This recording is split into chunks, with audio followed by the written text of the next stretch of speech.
Hi guys, welcome to PD study zone. तो आज बहुत दिनों के बाद हम फिर से एक वीडियो लेके आए हैं और ये वीडियो जो है आप लोगों के लिए बहुत ही महत्वपूर्ण है, क्योंकि आज के इस वीडियो में हम बताएंगे कि रेलवे जॉब पाने के लिए कितने स्टेप का एग्ज़ाम देना पड़ता है। ऐसे तो हर कोई जानता है कि 3-4 स्टेप में क्लियर हो जाता है, लेकिन आपको बता दें कि 3-4 स्टेप में रेलवे का एग्ज़ाम क्लियर नहीं होता है। इसके लिए 6 स्टेप ज़रूरी होता है। तो आज के वीडियो में इसी टॉपिक पे बात करेंगे और किस तरह से आप ये 6 स्टेप को पूरा करने के बाद जॉब पा सकते हैं, इन सारी चीज़ों की जानकारी आपको इस वीडियो में मिलेगा।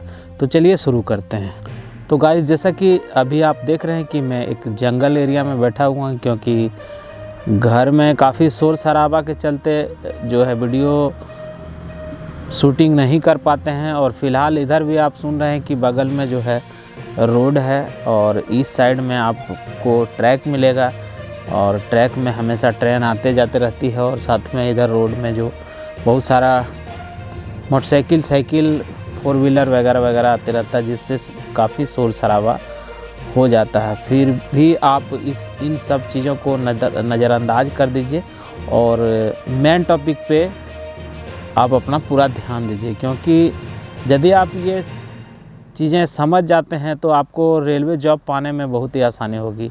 तो सबसे पहला स्टेप का हम बात करते हैं। सबसे पहला स्टेप है फॉर्म फिलअप करना। तो आप बोलेंगे कि ये फॉर्म फिलअप तो कोई स्टेप नहीं है। हाँ जी, एक एग्ज़ाम ही है। आपको आप देखे होंगे कि एग्ज़ाम इसलिए इसको कह सकते हैं क्योंकि बहुत सारे बच्चे जो है गलत तरीके से फॉर्म फिलअप कर देते हैं, जिसके चलते वो डिसक्वालीफाई हो जाते हैं। शुरू में ही उसका फॉर्म जो है रिजेक्ट हो जाता है, जिससे आगे का स्टेप वह नहीं पूरा कर पाते हैं। तो इसको भी एक एग्ज़ाम ही मान के चलिए, क्योंकि यदि आपका फॉर्म सही तरह से इसको फुलफ़िल किया गया हो तभी एक्सेप्ट होगा, तभी आप एग्ज़ाम के लिए एलिजिबल होंगे। तो सबसे पहला स्टेप जो है फॉर्म फिलअप होता है। दूसरा स्टेप आपको पीटी होता है। तो सबसे पहले आप फॉर्म फिलअप करेंगे, उसमें यदि आप एलिजिबल हो गए तो आप एग्ज़ाम के लिए सेलेक्ट हो जाएंगे, एग्ज़ाम देंगे पीटी एग्ज़ाम। पीटी एग्ज़ाम दूसरा स्टेप है। पीटी एग्ज़ाम पास करने के बाद आपको तीसरा स्टेप फॉलो करना पड़ेगा, मेन एग्ज़ाम।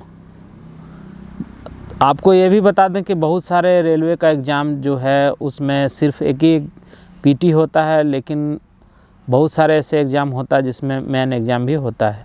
तो फ़िलहाल जो हम दोनों एग्ज़ाम के बात करेंगे, पीटी और मेन। तो पीटी यदि पास करते हैं, यानी दूसरा स्टेप पार कर लेते, तो तीसरा स्टेप है मेन एग्ज़ाम। तीसरा स्टेप मेन एग्ज़ाम जैसे ही आप पास करते हैं, उसके बाद आ जाता है आपका चौथा स्टेप। चौथा स्टेप क्या है? चौथा स्टेप है आपका डॉक्यूमेंट वेरिफिकेशन।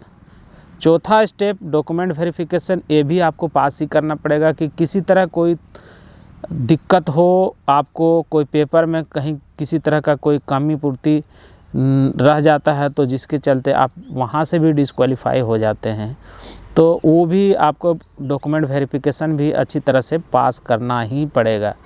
उसके बाद रही पाँचवा स्टेप की बात, तो पाँचवा स्टेप हो जाता है मेडिकल। मेडिकल टेस्ट होता है। मेडिकल टेस्ट में तरह तरह का आई का, टीथ का, पेट का, चेस्ट का, हाइट, वेट सब कुछ लिया जाता है। तो पाँचवा स्टेप आप यदि पास कर जाते हैं, अब आता है छठा स्टेप का। वहाँ पे आपको ज्वाइनिंग मिल जाता है। ज्वाइनिंग मिलने के बाद आपको एक ट्रेनिंग देना पड़ता है। यहाँ ट्रेनिंग छठा स्टेप इसलिए लिए कि आपको हर एग्ज़ाम के बारे में अच्छी तरह से जानकारी होना चाहिए कि क्या क्या होता है। ट्रेनिंग इसलिए ज़रूरी कि बहुत सारा रेलवे में ट्रेनिंग ऐसा भी है कि आप एक बार पास नहीं किए, दोबारा आपको रेलवे के थ्रू से ट्रेनिंग दिया जाएगा। अभी उसमें भी पास नहीं करते हैं तो तीसरा बार आपको अपने खर्चे से ट्रेनिंग देना पड़ेगा। और यदि तीसरा बार पास नहीं करते हैं तो आपको वहाँ से डिसक्वालीफाई करके घर भेज देगा। इसलिए ये 6 स्टेप आपको रेलवे में पार करना ही पड़ेगा।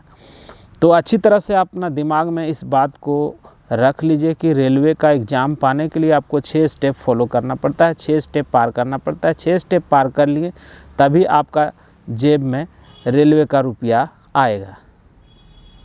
तो ये थी रेलवे के एग्ज़ाम और उससे रिलेटेड 6 स्टेप जिसे आपको बखूबी पार करना पड़ेगा, और यदि आप पार कर लेते हैं तभी आप रेलवे का जॉब पा सकते हैं।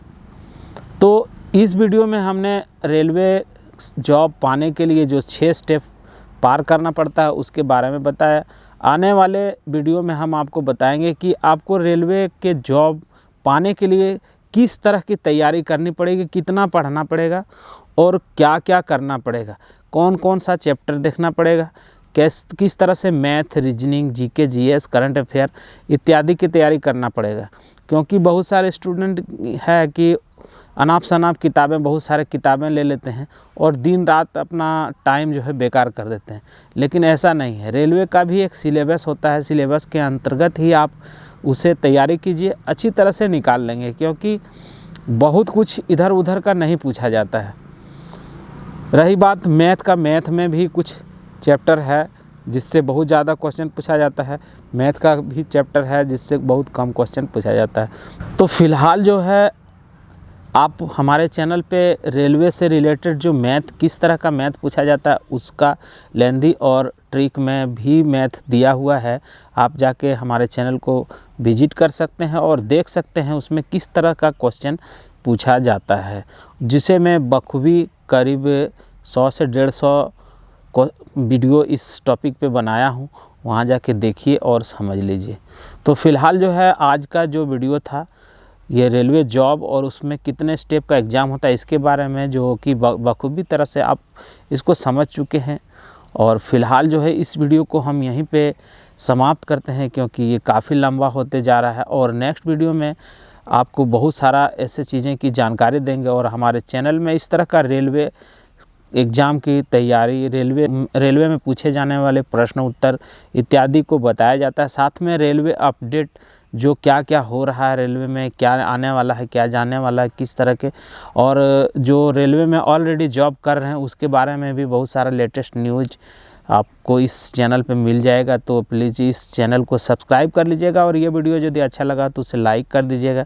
साथ में यदि आपको और भी अच्छा लगा हो तो आप इसे शेयर कर सकते हैं। तो फिलहाल इस वीडियो को करते हैं हम यहीं पे समाप्त। मिलते हैं नेक्स्ट वीडियो में, तब तक के लिए जय हिंद, जय Bharat. Thank you for watching.